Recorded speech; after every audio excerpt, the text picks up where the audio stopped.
Assalamualaikum semua guru-guru dan rakan-rakan. Kami kumpulan 4 IQ dari kelas 5 UPM akan mempersembahkan tugasan sejarah kami dalam bentuk video. Penyataan masalah. Tunku Abdul Rahman seorang pejuang kemerdekaan. Beliau telah berjaya menyatu padukan rakyat pelbagai kaum di Malaysia dan memerdekakan negara daripada British. Buktikan pernyataan ini. Objektif kajian. Yang pertama, mengetahui latar belakang tokoh. Yang kedua, menjelaskan perjuangan kemerdekaan. Yang ketiga, menerangkan iktibar perjuangan kemerdekaan. Kaedah kajian yang kami gunakan ialah A. Melayari internet. Melalui kajian ini, kami telah mencari beberapa maklumat mengenai Tunku Abdul Rahman di internet bagi mendapatkan fakta yang sahih dan tepat. Banyak maklumat yang telah kami peroleh melalui kaedah ini. B. Buku teks. Kami juga telah melakukan kajian dengan mencari maklumat melalui buku teks sejarah tahun 5. Terdapat pelbagai maklumat mengenai tokoh kemerdekaan yang kami kaji iaitu Tunku Abdul Rahman Putra Al-Haj yang terdapat dalam buku teks ini. Rumusan kajian tentang Tunku Abdul Rahman ini memberi makna yang sangat mendalam pada kami. Beliau bersemangat berdedikasi tinggi memerdekakan negara Malaysia dari penjajah. Akhir kata, kami sebagai anak Malaysia akan terus pertahankan perjuangan ini dan memastikan negara Malaysia kekal hidup aman damai bersatu padu dalam masyarakat yang berbilang kaum. Jom kita tengok video ini. Dengan nama Allah yang Maha Murah, yang Maha Kasiani, akan kekal menjadi sebuah negara demokrasi yang merdeka dan yang berdaulat serta berdasarkan kepada kebebasan dan keadilan dan mengekalkan keamanan di antara segala bela bangsa. Kuala Lumpur, 31 hari bulan Ogos tahun 57. Merdeka! Merdeka! Merdeka! Merdeka! Wow, sungguh bersemangat laungan merdeka itu. Tokoh yang kami pilih untuk tugasan ini ialah Tunku Abdul Rahman Putra Al-Haj.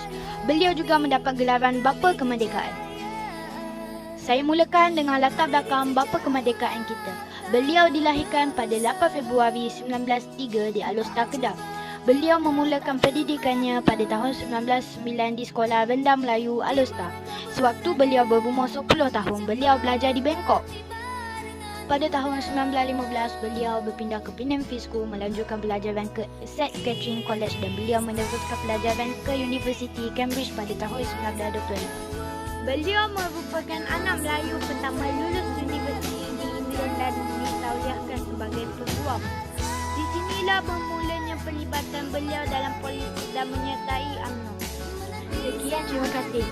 Assalamualaikum, saya akan menceritakan tentang perjuangan Tunku Abdul Rahman. Perjuangan kemerdekaan menjelang pilihan raya 1945, perikatan ini disertai pula oleh MIC Congress hingga Tanah Melayu sebagai mewakili kaum India. Dengan pertumbuhan perikatan ini, semua kaum-kaum yang penting adalah terwakil dalam sebuah badan politik yang terbesar bergerak menuju kemerdekaan. Sebagai Ketua Menteri, Tunku bersama sedaya upaya untuk menamatkan pengganasan komunis secara damai. Pada 9 September 1985, beliau mengisytiharkan pengampunan bagi pengganas-pengganas komunis wira diri. Analogi perjuangan tokoh. Pada tahun 1946, beliau menyertai UMNO. Kemudian 1954, beliau mengetahui serombongan ke Inggeris untuk rundingan kemerdekaan bagi tanah Melayu. Beliau mengisytiharkan pengampunan bagi pengganas-pengganas komunis pada tahun 1955.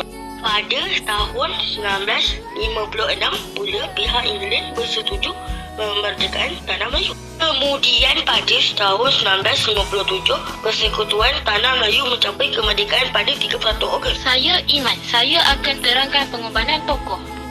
Federal Malaysia, tuanku mengundurkan diri dari jabatan di Departemen Hukum pada 1951 kerana tuanku memutuskan untuk memasuki dunia politik. Pengorbanan semasa beliau yang berharga bagi membentuk negara yang merdeka. Kegigihan, keberanian dan ketegasan beliau telah negara Malaysia daripada belenggu penjajah.